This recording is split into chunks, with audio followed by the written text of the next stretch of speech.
Take 3. No, seriously, I got kids and they keep bothering me. But and I'm chilling today. I'm comfortable and loungy. Mind your business. It's my business. Anyway, let's get to what I'm about to talk about. So, I got a question. Do y'all know anybody, or are you that somebody that always seem to know what you know, but you don't know how you know? Now, when I say this, I mean, like maybe you always know what lottery ticket to pick. Like always. I mean, everybody have an off day. But the majority of the time, that one. Or you hit that, I mean, like you just know what machine is the magic machine that's about to hit. I'm not a gambler, like, at all. But I do know people who always seem to hit. Like, they have some type of that one. You know what I'm saying?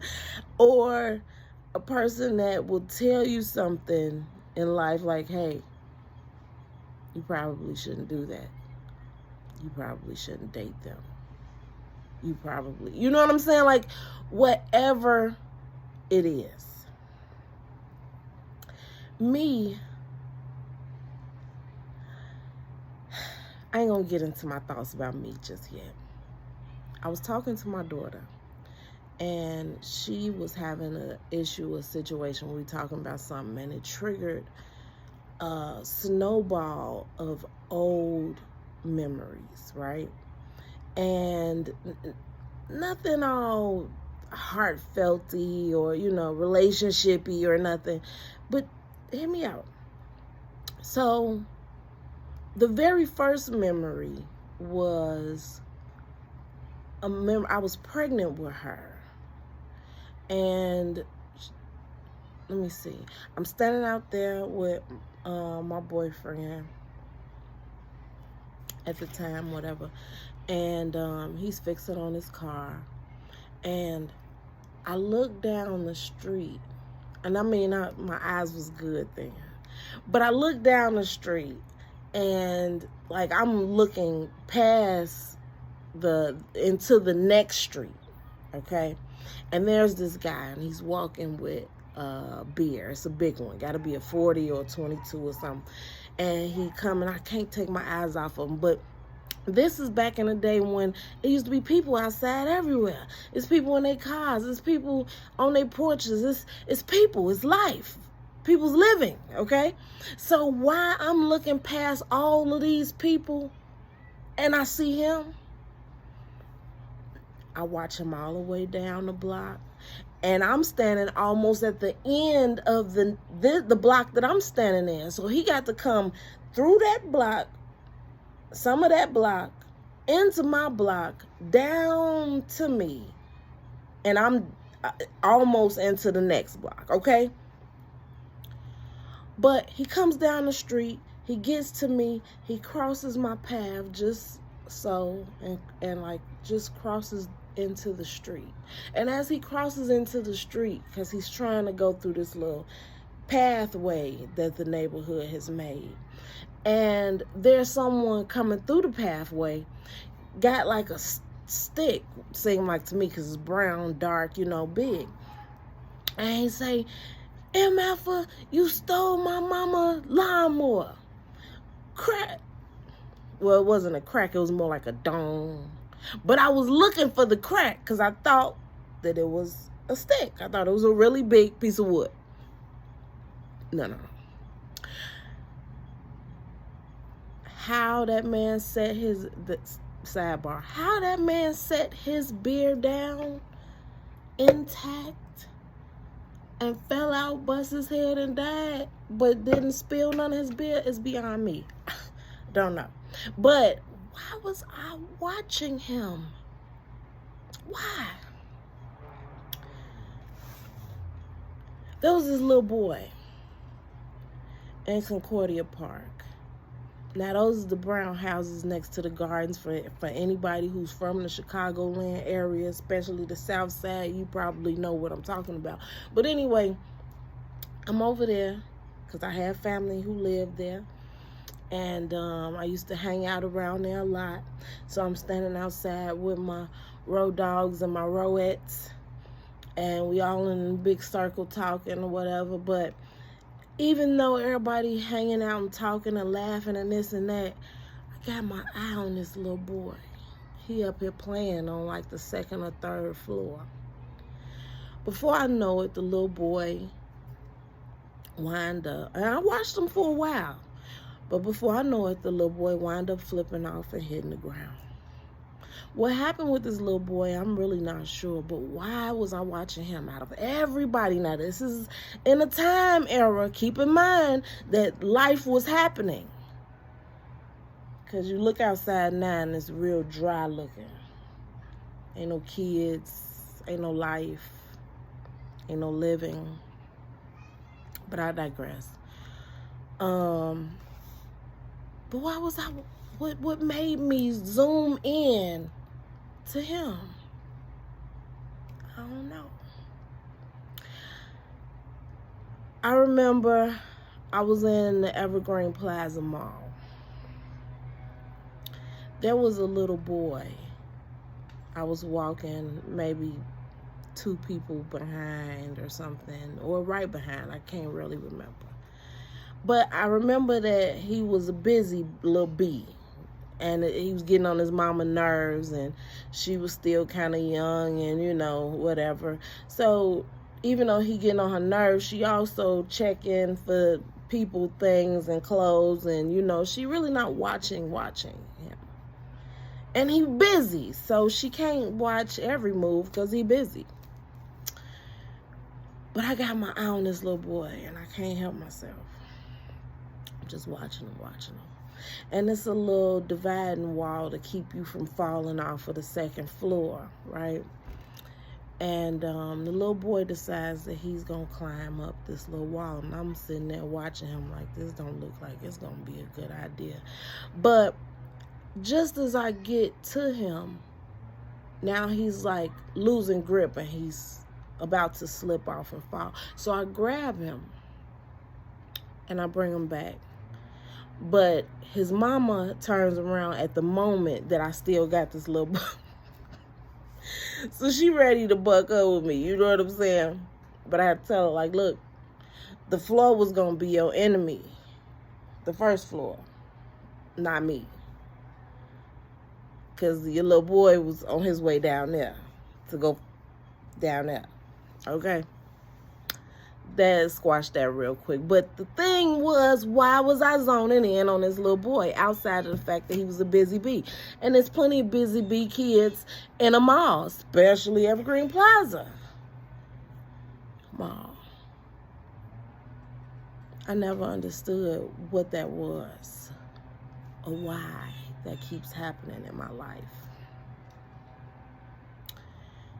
There was another woman. I had several kids by this time. And there was a woman, she's big and pregnant. I'm coming home from work or something, I can't remember. And matter of fact, I wasn't coming home. I was going to pick up my kids from their auntie house, I believe. That's what. And I get off the bus. I'm watching this pregnant woman and her 2 kids on this bus.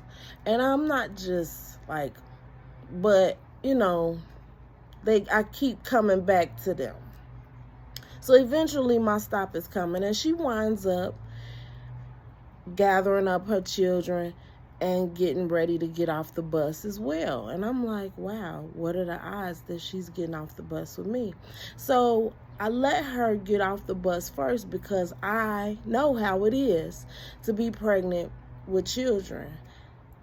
And it's only me today, so do your thing and I'll stand back, right?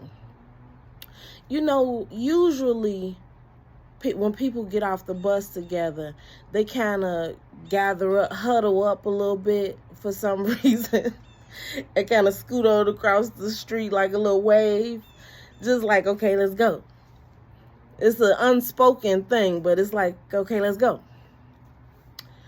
For some reason, I was like just a minute behind her for some reason. I guess because I was allowing her to do her little kid thing.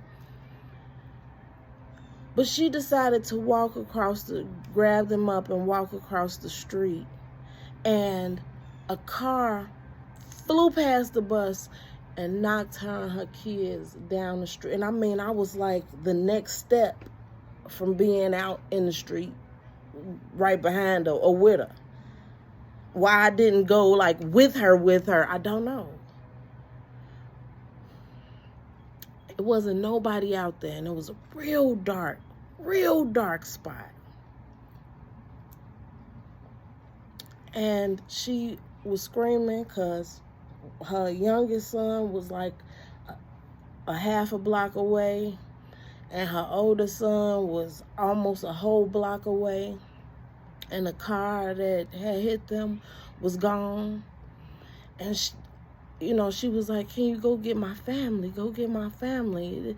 This is the address. But I didn't want to leave her, because this is what your babies and you pregnant, but just go get my family. And it's so crazy that her family happened to be directly across the street from where I was going.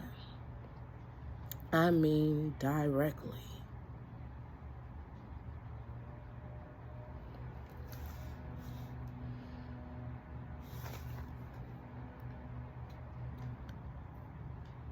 Then I've had a couple other things that don't necessarily involve having my eye on somebody, but I just want to talk about two more events real quick. When I was young, I was about 5 years old. And matter of fact, I'm gonna make it 3. I was about 5 years old, and I fell down in between a train and a platform. It was a gap in between the train and the actual platform when you get off the L back in the day. It's a little blue little thing right there, looking all cute now to step out on. But back in the day, it was a nice little gap, and I slipped down in there. How did that happen? I don't know. And why is that important for me to say? I just said it. But let me get back to the one that I really need to talk about. I was in this car accident, and I was about 5 years old still. I'm with my mother and her friend, and they're in the front, of course, and I'm in the back passenger, laid up against the door, sleeping. A car winds up T-boning us, and I remember waking up to the actual hit, right? Knocked back out. I wake up to the paramedics. I knock back out. I wake up to a bright light in my face on a table. I knock back out. I wake up to my daddy and my grandfather. Let's speed forward some years later to when I was pregnant with my first child again. There was a girl that stayed across the street from me. I don't like to say names on here, so to the girl across the street. Her and her daughter came out, and me and my cousin, we were together. And she asked us if we wanted to go to the lake, and she had a young male friend with her, her male friend and the child. But the child was in the back seat sleeping in the exact same spot that I was sleeping in that car that I was just telling you about when I was 5, right? So when I see her sleeping on the back, in that car on the back, it triggered that memory. And I was like, Now, she got to get off this door. And the old girl was like, she cool. You know what I'm saying? She all right. Just get in. Woo, woo. And they looking at me like I just didn't want to sit in the middle. But I was like, no, this is not cool. Look, I'm a mover. So I moved the little girl over to the middle. She fall right back to sleep. By the time we get to the corner to make it off the block and turn onto the busy street that in the direction that we going, do you know somebody T-boned us and hit the car exactly where I was sitting, where I moved that baby from, exactly where I was sitting when I was 5 years old. Things happen for a reason. Them little trigger warnings that you feel like, oh, that you want to look past, it be for something. Now, why these little links, I mean, the memories are popping up in these little linkish forms? Because the first set of memories that I had, they were all with me not being able to take my eyes off somebody and something happens, right? And then those two memories were linked as well.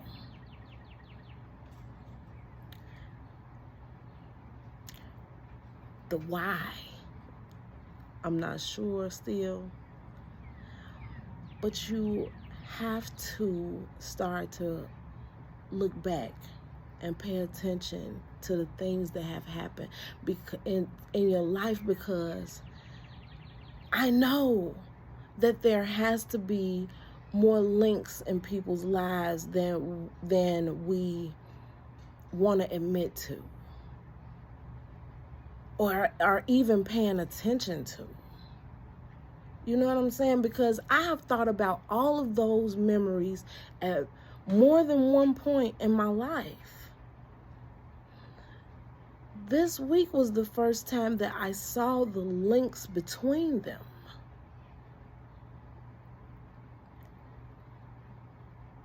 What memories are you having? What dreams are you having?